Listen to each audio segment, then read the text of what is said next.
Hey, do you remember that movie Glengarry Glen Ross? The one with Alan Arkin and Jack Lemmon? Yeah, and Alec Baldwin. Remember that? Oh, right. Yeah, he had that famous line, always be closing. Be closing, exactly. And that is the subject of this next executive education video. That's right, How to Close a Client is about sales, and that's what that Glengarry Glen Ross movie was about, is a bunch of salespeople. Now today we're going to talk about how to close a client, and there are 3 things we're going to touch on. First, what to consider before you even open your mouth. Second, a couple of key substantive points that you need to hit once you open your mouth. And third, closing like a champ. 2 things that you need to make sure you know before you even open your mouth. You got to do a little bit of recon. It's about authority and authenticity. The first thing you need to know is whether the person you're speaking to actually has the authority to close the deal. Make sure the person you're talking to really has the ability to put pen to paper or fingers to keyboard. Do they have the authority to actually retain you? You want to make sure you're speaking to the decision maker. Otherwise, they're going to have to go back to somebody else and sell you to the other person. You want to sell yourself to the person who can make the decision. The second thing to consider before you even open your mouth is your own individual authenticity. I think it was the movie Mr. 3000 with Bernie Mac, where the bartender friend of his says, "You be you." That's what I'm talking about. You be you.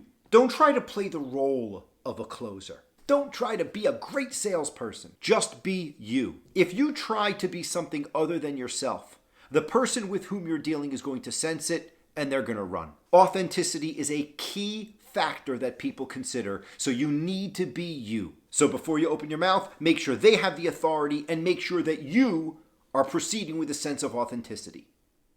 Once you finally start talking to them and you want to get them to close, you got to make sure that you hit 2 key substantive points. Address their problem and make your benefit apparent. If you want to close the client, you've got to make sure they understand that you are addressing their problem. So that means you're going to have to identify how you can help them. One of the ways to do that is to actually articulate that. Ask them, what can I do to help you?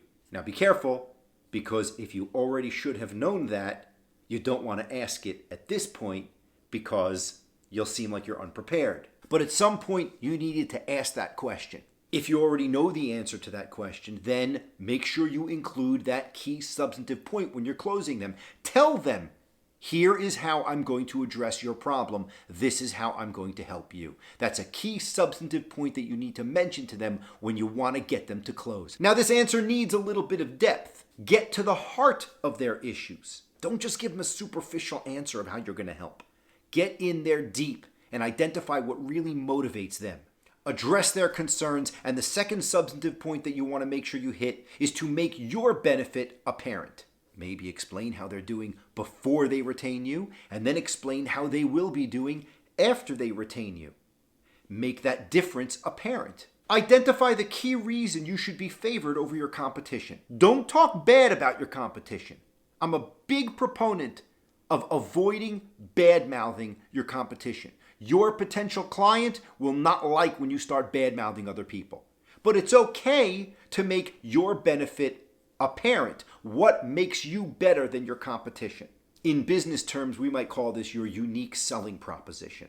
Explain what differentiates you from your competition. By the way, if you can't think of anything that differentiates you from other firms that you're competing against, that should be an indication that you've got some thinking to do about what your mission is, what your vision is, what you really stand for. So you thought of a couple of things before you open your mouth. You identified the 2 substantive things you need to make sure you hit when you open your mouth. Now, how do you close like a champ? You know how car salespeople behave? Yeah, don't do what they do, except do exactly what they do. You see, what car salespeople do really well is ask for the sale. And that is the most critical part of closing, and that is the most difficult part of closing, because asking for the sale is always a little bit uncomfortable.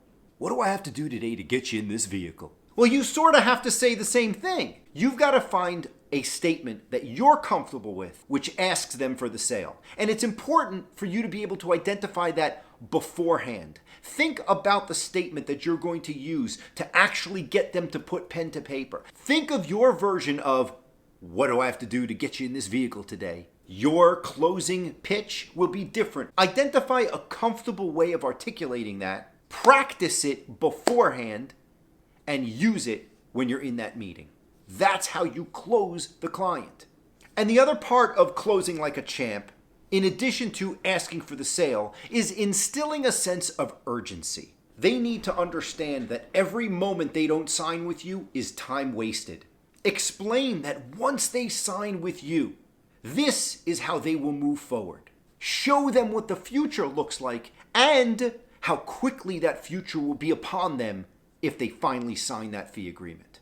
If they won't sign at that moment, then maybe you add that sense of urgency by giving them a target date when they should commit. So before you open your mouth, think about authority and authenticity. Once you finally open your mouth, make sure you address their concerns and you make your own benefit apparent. And then close like a champ by asking for what you want and instilling a sense of urgency. You know, we didn't talk about it, but admit it, you're pretty impressed with that little bit of editing I did in the beginning, aren't you? It took me forever. All right, go make some money.